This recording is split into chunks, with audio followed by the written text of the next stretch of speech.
Hi, I'll be now taking you to a small demonstration of radar target simulator product which is developed by UTS, and this is a radiation mode demonstration.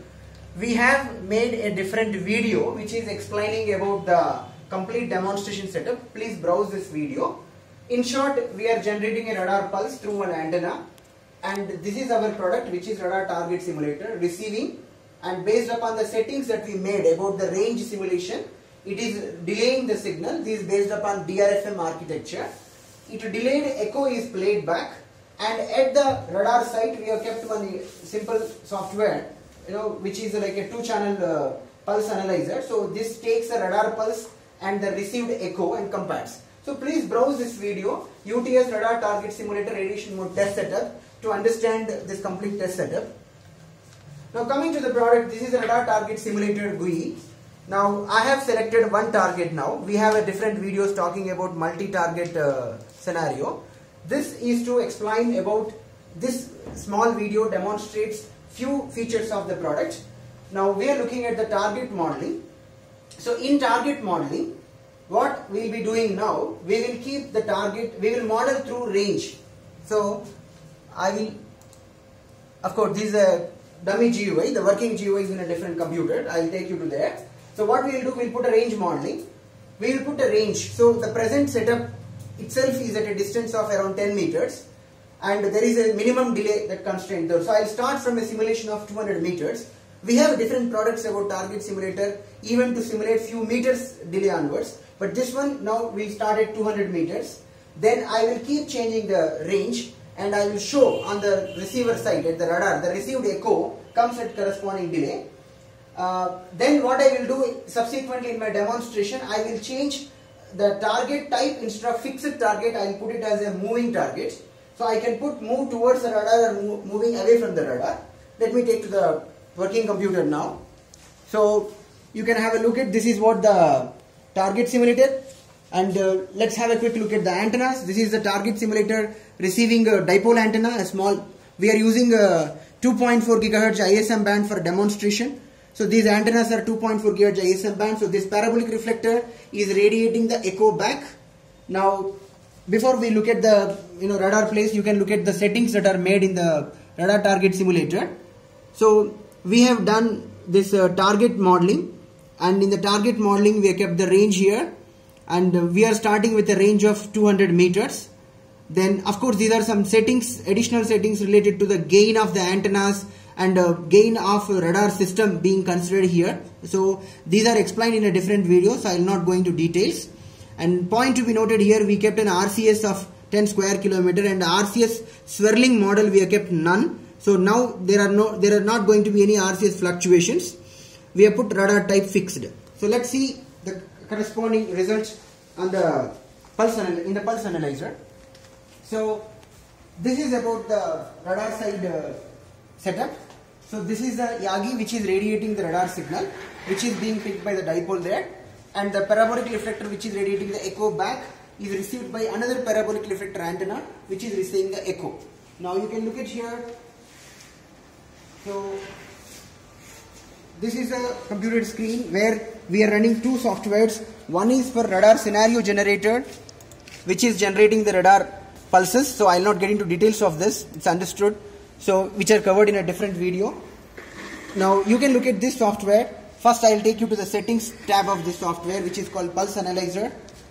So what we are doing here, we are tuned to the frequency in which there are two channels. Channel 1 is the radar signal replica itself, which is taken through cable, simply through 3 dB power divider, and the channel 2 is the received signal. So since in the received path there will be, because it's received through antenna, so we are applying more gain. Then we are applying suitable thresholds to pick the pulses. Now you can go to the pulse data. So you can notice now, so it is continuously being played, so its screen reflects. So you can pause for some time. We paused it now. So the pulse analyzer simply showing the pulse parameters of channel 1, channel 2, and what it does, it measures the time of arrival difference between the channel 2 to channel 1, then shows the corresponding time of arrival difference, which is in the present case 1.449 microsecond, which corresponds to a simulated target range of 200 meters. Now you can notice here that there is approximately around 8 meters of delay. So in addition to the 200 meters delay that we have kept in the target simulator, there is 8 plus 8, approximately 16 meters of extra physical distance is present. So that's why the reading that will be that you read will be slightly higher than the actual range that is set up, that is 200 meters. So in a field setup, which could be radar field bite or different radiation mode radar target simulator, where essentially you want to keep the radar target simulator at a remote site, could be 100 meters or 200 meter distance. Once we calibrate that distance, which is possible to cancel out in the software and to give you the precise echoes, which right now we have not done. We have not added this to and fro distance here. So the extra reading will be read here. Okay, now I will change the range now and we will see again. So you can see now. So I'll ask my colleague to change the range to now 30 kilometers. So I have to put this software in the play mode. So you can see now the range being simulated is 30 kilometers, what you read out here, and approximately around an 18 meters error extra is reading that, the reason for that.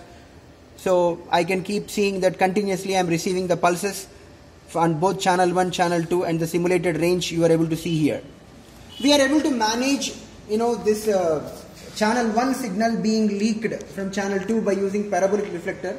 That's why you don't have any copy of the channel 1 in the channel 2. Okay, now this setup, what we are doing now, the pulse analyzer, what also it does, it provides a video of both the channels. So you have the channel 1 pulse here, channel 2 pulse here. So this to and fro distance, if you measure the gap between these pulses, that is to and fro delay, which would correspond to 200 microseconds. That is nothing but simulating a 30 kilometer of a range. So I'll ask now my colleague to set for a range of 80 kilometers. So the software is running in a play mode, so it's already changed to 80 kilometers. So you can notice now we are simulating 80 kilometer range now. And now we will change the settings in CRO to observe that this is a pulse. Okay, now for the sake of illustration, you keep the camera on this one only. Now I'll ask my colleague to put back to 30 kilometers. Can you put it to 30 kilometers back, so that quickly we can observe in the video the change delay? Yeah, so you can see that there is a jump in the pulse echo pulse. Put it back to 80 kilometers.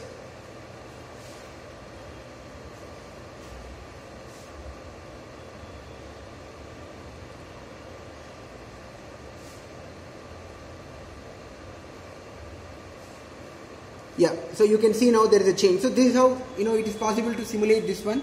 So you can browse other videos which talk about multiple features of the radar target simulator. We have it's based on a DRFM architecture. We will be able to give you a fraction of a meter resolution also while simulating the range and all. But all those high-end features, resolution and all, we don't show in a radiation mode, because that much precisely intercepting the pulses is not possible. In injection mode we will be showing. Now I will move towards next step in the demo, where I will show that for a moving target. So I will ask my colleague to change it to now 30 kilometers, put 30 kilometers, and make the radar type moving away. Okay, so now, yeah, so right now it is at 80. Please change now settings to 30. Yeah, now you can see that it started with 30, and you can slowly observe that we have kept a speed of 660 km per hour, which could be a typical aircraft speed. Now you can see that continuously the range is increasing. Now 31.9, now 32.1, now 32.3. So it is also possible to observe this variation in CRO. So if you keep observing this particular pulse, let me zoom little bit more, the second channel, yeah, so you can see that that pulse will be slightly moving with respect to the first channel pulse. Yeah, so this is how now I'll ask my colleague to change the direction of the target. So the target now, it is coming inward towards the radar. So target is approaching the radar. Yeah, you can look at now that we started with a range of around 30 kilometers. So slowly it has become now 29.1. 29 point. So point to be noted here, we have put a refresh time here because this software is like does like a frame by frame capture. So what it does, every time it is capturing 10 pulses and the refresh time is 2 seconds. So sometimes because it's radiation mode, we also receive some spurious pulses, and point to be noted, we are working in ISM band where there will be some interference and all.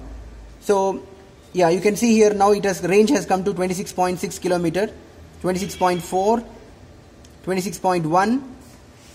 So you can notice now that we are not doing anything on the target simulator side. The target simulator side, it is in software we have made setting about the moving target, and the target inside the DRFM architecture, the delay that is being implemented for the software is changed by a moving model. So we have multiple target moving models. What we are showing is a linear motion which is towards the radar or going away from the radar. So we have other videos which explain about features about target simulator, about the minimum range that we simulate, the resolution, the Doppler shift, varying Doppler, multiple swirling models, that is RCS fluctuation, different type of jammings, that there could be a jammer on board, so that also can be simulated. So jamming models, so all this can be seen. So please browse other videos to see more features about UTS developed radar target simulator. Thank you.